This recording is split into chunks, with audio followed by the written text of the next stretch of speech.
fihinana ny fanaovan-tsony ny fiarah-miasa eo amin'ny Banque Alimentaire de Madagascar sy ny ONG Bovima fa eo ihany koa ireo donateur rehetrarehetra ao ny signify maromaro ao anatin'ilay izy dia ao koa ny Lions Club moa zany ao anatin'ny zay miasa zay ny PAM dia anisan'ny programme alimentaire mondial dia anisan'ny organisme des systèmes des Nations Unies izay coordonné ny momba ny resaka vivre rehetrarehetra moa zany any atsimo teo nahita koa tsika ny ONN teo ny médecin de l'océan Indien ny zavatra ny amin'ny voalohany zany amin'izao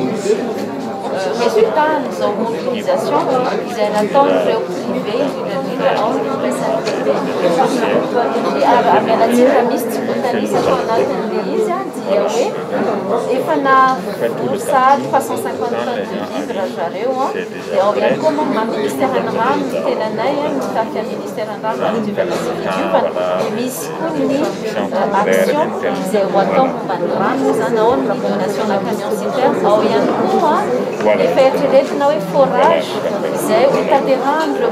ireo miaraka amin'ny ministère ny rano izay iresahany manokana moa izay zavatra izay momba ny hoe aiza ny toerana ahafahana miditra amin'ireny forage ireny izay hoe forage tsy hoanina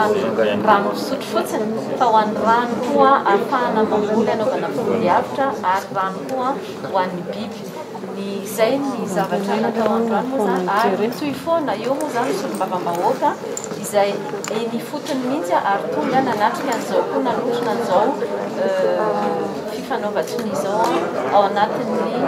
ezaka rehetrarehetra izay ataon'ny gouvernemanta ho an'ny any atsimo Madagascar izay mahakasika district sivy moa zany araka voalazana. Misy koa ny recensement izay natao any atsimo ary mbola mandeha amin'izao fotoana izao dia izay recensement zay dia natao ahafantarana situation nutritionnelle ahafantarana iza ny efa nahazo ny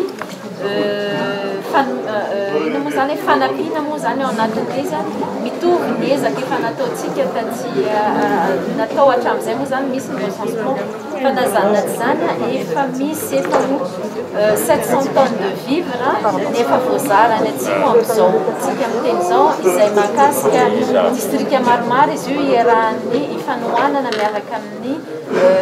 gouvernemanta sy ny PAM moa zany ao anatin'izay zavatra izay dia ny recensement dia tsy maintsy atao satria mila fantarina hoe iza ny anaran'ilay olona satria tsika ny tanjotsika dia anafoana ny kere ka fantatra tanteraka ny état nutritionnel ny ankizy sy ny olon-dehibe any atsimo isaky ny district isaky ny fontany isaky ny commune amin'ireo district anaky sivy ireo izany recensement zay dia tsy manakany tanteraka ny fanampiana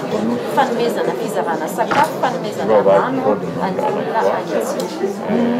Zavatra misy koa dia mila jerentsika foana recoupement na information izay voaraintsika fa ny centre de récupération nutritionnelle et médicale dia efa manomboka mipetraka any atsimo izay hoe reny moa zany efa zavatra mipetraka hoe na ny centre CRENA ao anatin'izay mo an'ny fahasalamana dia efa mipetraka feany reny niveau an CSB misy centre natao manokana izay andraisana an'ireo olona tena tratran'ny malnutrition aiguë sévère moa zany ao anatin'izay